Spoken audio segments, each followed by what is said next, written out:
Welcome children. Today I am dealing with the topic electric generator. So electric generator is a device which converts mechanical energy to electrical energy. So it is a device which converts mechanical energy to electrical energy. Electrical energy. So already we know about electric motor. Electric motor is a device which converts electric energy to mechanical energy, and here this electric generator converts mechanical energy to electrical energy, and this electric generator works on which principle? Electromagnetic induction. So this electric generator works on the principle of electromagnetic induction. So what is electromagnetic induction? The process of inducing current in a coil by changing the magnetic field around the coil. So we are changing the magnetic field around a coil, and thereby we are inducing current in that particular coil, and that is called as electromagnetic induction. Okay. So the principle behind this electric generator is which one? This electromagnetic induction. Okay. And first of all we can study about what are the parts. So parts of this electric generator. So what are the main parts or main components of this electric generator? So it mainly consists of a rectangular coil ABCD. So here ABCD is a rectangular coil. This electric generator mainly consists of a rectangular rotating coil. So we have a rectangular rotating coil. Rectangular rotating coil ABCD. So it mainly consists of a rectangular rotating coil ABCD placed between the poles of a strong permanent magnet. So we are placing this coil between the poles of a strong magnet. So this is the main part of which one? This electric generator. So this electric generator mainly consists of a rectangular rotating coil placed between the poles of a strong magnet, and the two ends of this coil are connected to two rings. So here we have two rings, R1 and R2. So this R1 and R2 are the two rings, and these two ends of this coil are connected to two rings using two brushes B1 and B2. So if you see here we have B1 and B2, two brushes are there. So with the help of these brushes we are connecting this coil with which one? With the rings. Okay, and this B1 and B2 are metallic brushes. So we have two brushes here, metallic brushes. So metallic means it may be conducting. So these brushes are conducting. Brushes are conducting, and we are connecting this coil to these rings using these brushes, and these brushes are actually metallic brushes. That means they are conducting brushes. And these rings, we have two rings here. These are not half rings, not split rings. So we are using here full rings only. And this inner part of these rings are insulated. So inner part of these rings are insulated. Insulated. So this inner side of these rings are insulated and connected to a axle here. This is an axle. This is a rotating part. This axle means this is a rotating part, and this axle can be rotated from outside. So mechanically we can rotate this axle. Okay. So this inner part of these rings are insulated and connected, are attached to which one? Attached to an axle. And this outer part of these rings are conducting. So this outer part is conducting. Outer part of these rings are conducting, and it is connected to two brushes. The outer part of the rings are connected to two brushes B1 and B2. So this end is connected to B2, and this end is connected to which one? B1. And these two brushes are both are metallic brushes. That means both are conducting.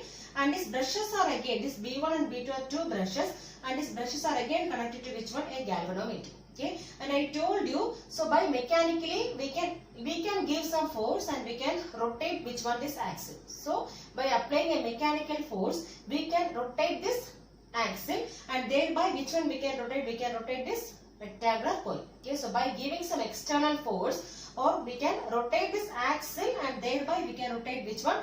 This coil between this magnetic field. So this electric generator mainly consists of a rectangular coil, rotating coil ABCD. Okay, this placed between the poles of a strong magnet, and the two ends of this coil are connected to two rings. That is full rings only. It is connected to two rings R1 and R2 using two brushes B1 and B2. And these brushes B1 and B2 are both metallic brushes. That means both are conducting. And this inner part of these rings are insulated and connected to an axle. Okay, this axle is a rotating part. And this outer part of these rings are conducting and connected to two brushes B1 and B2. And this B1 and B2 brushes are again connected to a galvanometer. So what is the use of a galvanometer? To identify, to detect the presence of which one? Current. This galvanometer can be used to detect the presence of current. To detect the presence of current. So whenever current passes through this coil, what happens? This galvanometer will be deflecting. Okay, if there is no current, means there may not be any deflection here. But whenever current passes through this coil, this galvanometer will be deflecting. And by giving outside mechanical force, we can rotate this axle, and thereby we can rotate this coil ABCD between the poles of this magnet. Now, working of electric generator. So when this axle is rotated mechanically from outside, okay, so we are giving external force and we are rotating this axle mechanically from outside. So what happened to this coil? This coil also will be rotating because this coil is connected to this axle. Okay, so whenever we are rotating this axle in particular direction, so what happened? This coil also will rotate. So suppose if we are rotating this axle in clockwise direction, so we are rotating this axle in clockwise direction. In clockwise direction. So what happened to this coil? This coil also will be rotating in clockwise direction. So when this axle is rotated, this coil also will be rotating in clockwise direction. So we can say that this coil also will be rotating in clockwise direction. Clockwise direction. That means clockwise direction rotation means like this. So like this it is rotating. So that means this arm AB is moving up and this arm CD is moving down. So since this axle is rotating in clockwise direction, so we can say that this coil ABCD also will be rotating in clockwise direction such that arm AB moves up. Arm AB is moving up and this arm CD is moving down. Arm CD is moving down. That means it is rotating in clockwise direction. So such that this arm AB is moving up and this arm CD is moving down. Okay. So whenever this coil is rotating, we know that a current will be induced in this coil in the direction ABCD. So when this coil is rotating in this magnetic field, a current will be induced in the coil in which direction? ABCD. So in the direction ABCD, a current will be induced. So a current will be induced in this coil. So according to which rule? Fleming's right hand rule, we can find the direction of current. Okay. So by applying Fleming's right hand rule, we can find the direction of current in this coil. That means here we say that this arm AB is moving up. That means direction of force or direction of movement is upward direction. Okay. That means we can apply which rule here? Fleming's right hand rule. So I am taking my right hand with thumb, forefinger and middle finger such that this arm AB is moving up. That means this thumb gives the direction of force acting or movement. So I am keeping the thumb like this. So it is moving outward. Okay, this thumb is moving outward and this middle finger gives the direction of which one? Current. And this forefinger gives the direction of magnetic field. That means from north to south. So we know that magnetic field is from north to south. And this coil is rotating in which direction? It is turning up. Okay, that means it is moving in clockwise direction. So what is the direction of this middle finger? It is like this, that is from A to B. So we can say that by applying Fleming's right hand rule, we can say that the direction of current is from A to B in arm AB. So in arm AB, the direction of current is from where to where? From A to B according to which rule? According to Fleming's right hand rule. Okay. So whenever this coil is rotating in this magnetic field, there will be a current induced in this coil according to which phenomena? Electromagnetic induction. And how will you find the direction of current? Using Fleming's right hand rule.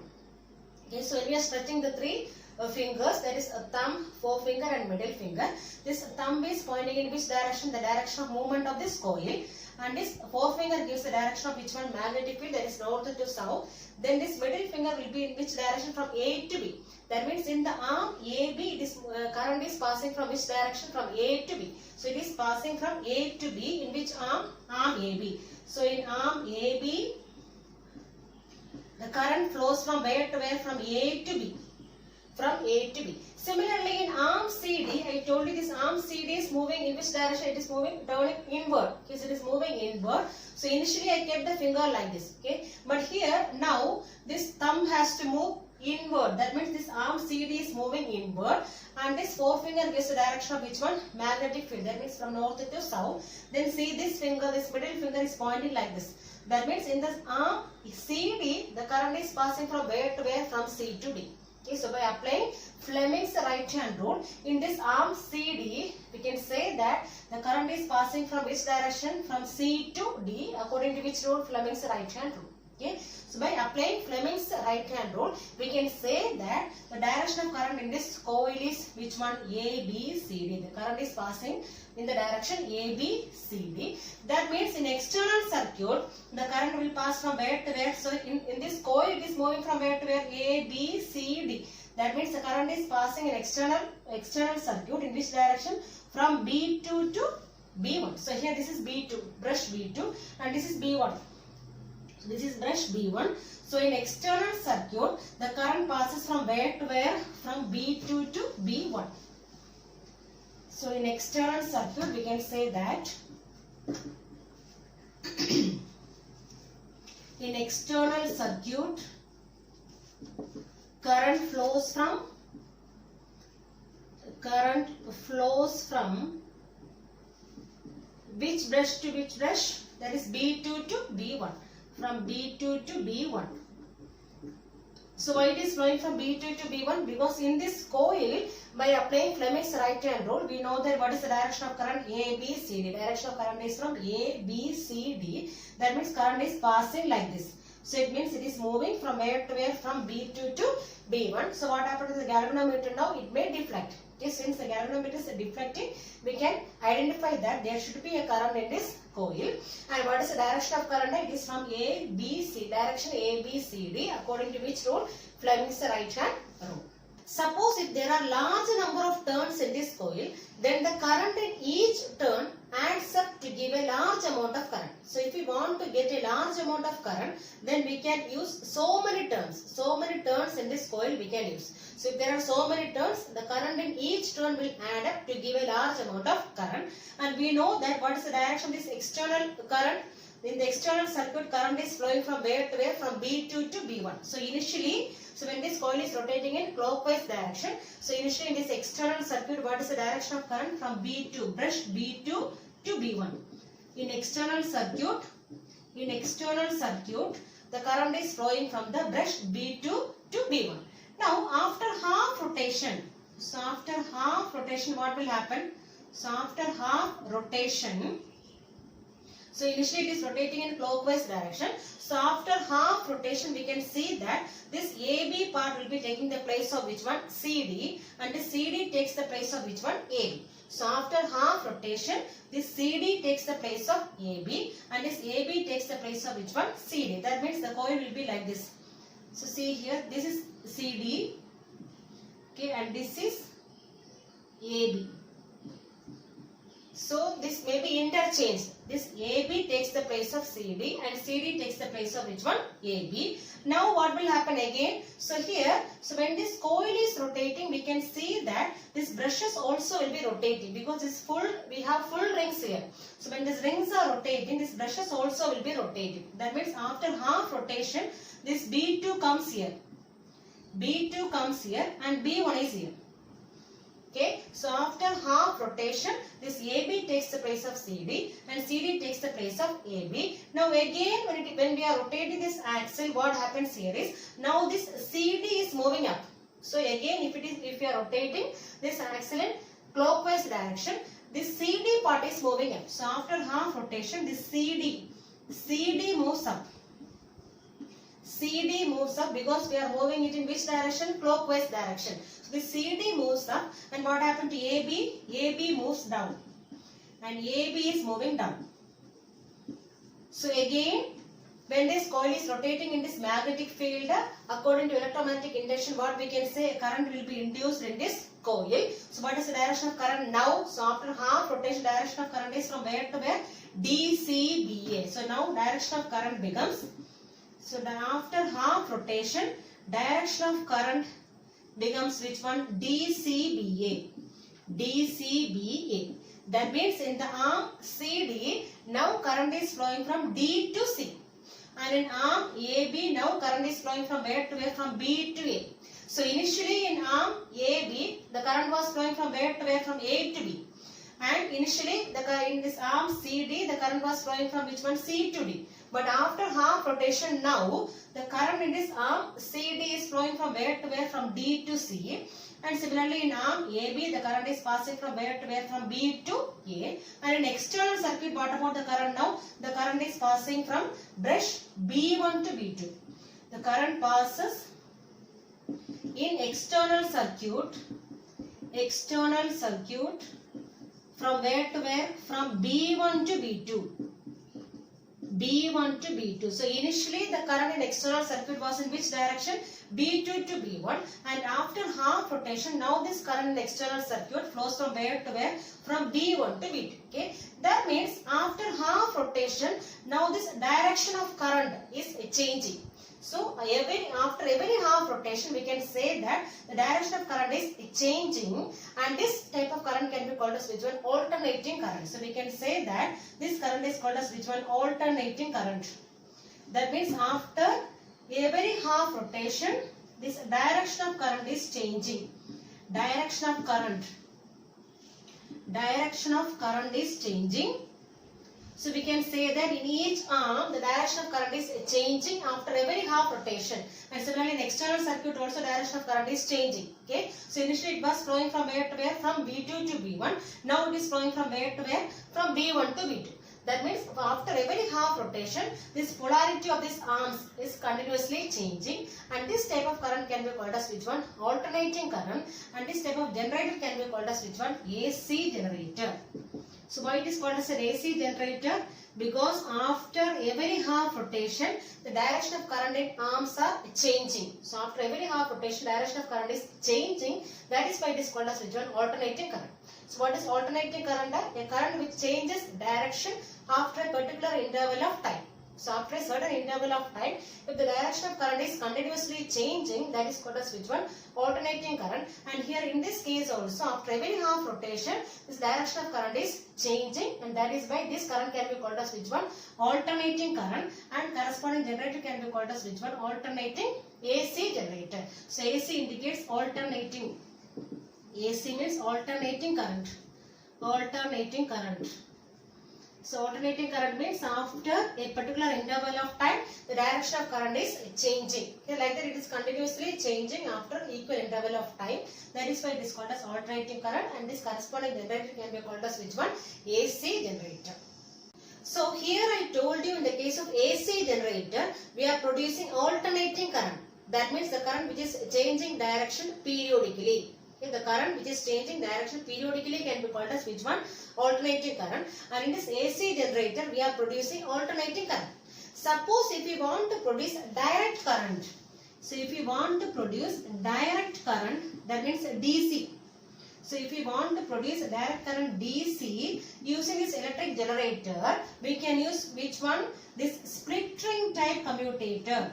We can use a split ring type commutator, split ring type commutator instead of this whole rings. Here we are using full rings, and this name of this full rings can be called as slip rings. Slip rings.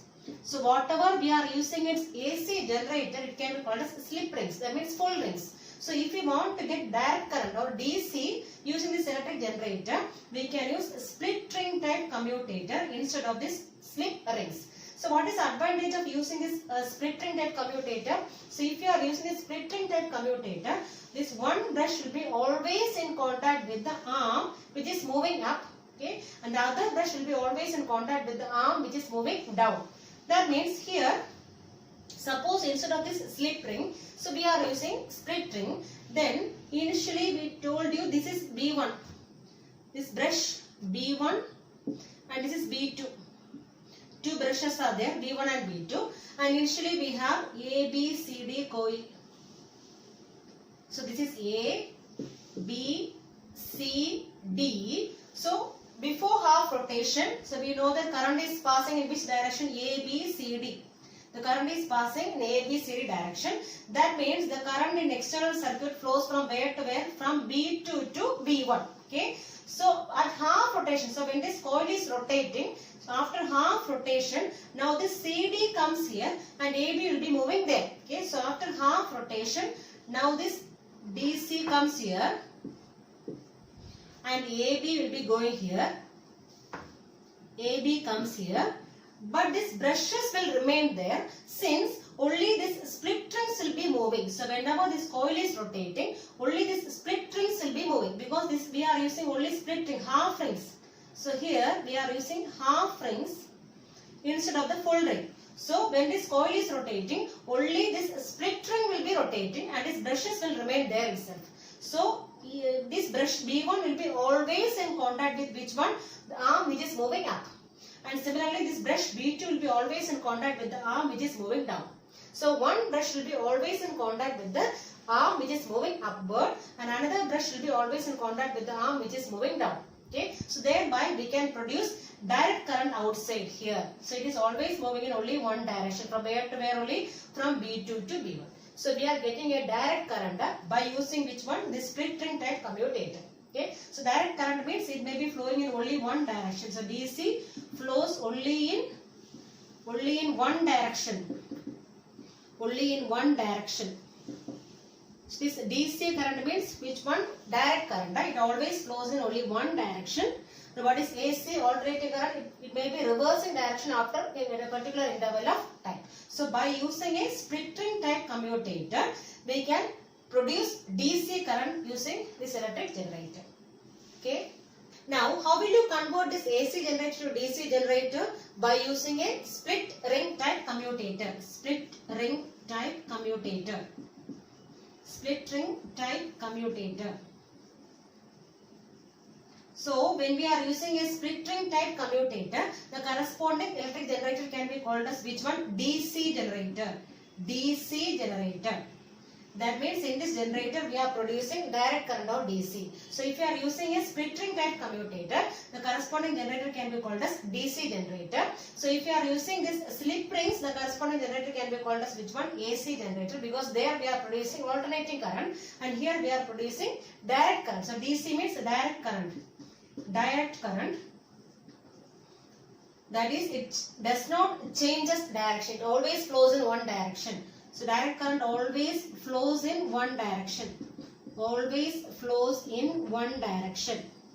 So direct current always flows in one direction. So in order to convert AC generator to DC generator, we can use split ring type commutator, and corresponding generator can be called as DC generator. Now what are the differences between this AC and DC? So what is the difference between AC and DC? So AC means alternating current and DC means direct current, that we know. So AC reverses direction or changes direction. Reverses direction periodically. Reverses direction periodically. So after regular interval of time, this direction of current is reversing. Suppose if you are drawing a graph like this, okay, AC I am drawing here, current as well as time. So current and time. So what happens here is, so after a particular interval of time, direction of current is changing. So this is the representation of AC. So after a particular interval of time, direction of current is changing. That is why it is called as alternating current. So AC means alternating current. Alternating current. Now DC means direct current. Direct current.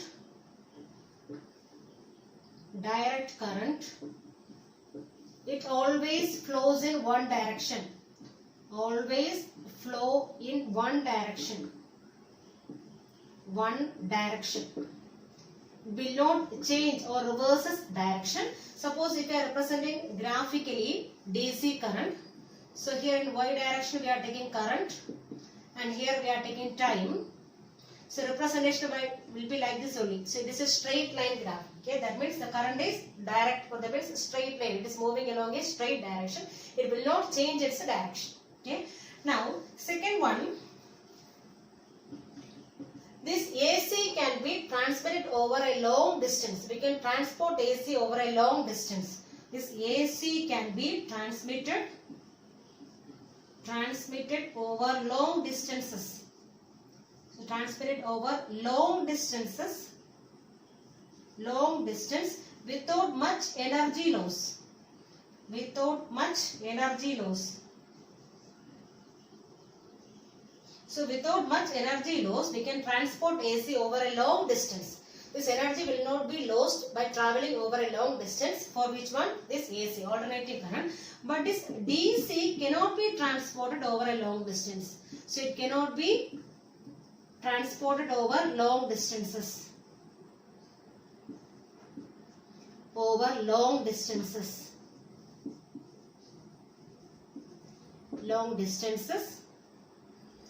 Then what about this generation of AC, production of AC? It may be easy. So this generation or production of AC is very easy. Okay, production of AC. Production of AC is easy as well as cheaper.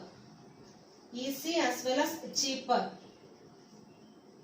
Cheaper. But what about this DC? DC production is not easy. DC production is not easy. Not easy as well as it is costlier.